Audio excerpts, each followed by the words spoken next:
বাংলাদেশের ত্রয়োদশ জাতীয় সংসদ নির্বাচনের আগে পশ্চিমবঙ্গ লাগাও সীমান্ত এলাকার নিরাপত্তা বাড়িয়েছে ভারত। বিষয়টি নিশ্চিত করেছে ভারতীয় সীমান্তরক্ষী বাহিনী ও স্থানীয় পুলিশ প্রশাসন। মঙ্গলবার সকাল থেকে পশ্চিমবঙ্গের উত্তর 24 পরগনা জেলার স্বরূপনগর ব্লকের বিভিন্ন অঞ্চলে তল্লাশি শুরু করে রাজ্য পুলিশ।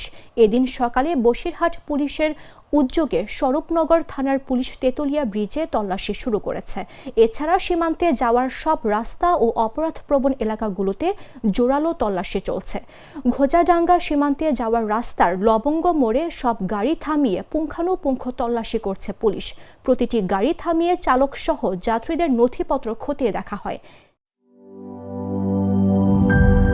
দুধার চকলেটে একাকার হয়ে ওঠা প্রাণ লেয়ার সম্পর্কের মিষ্টি ম্যাজিক।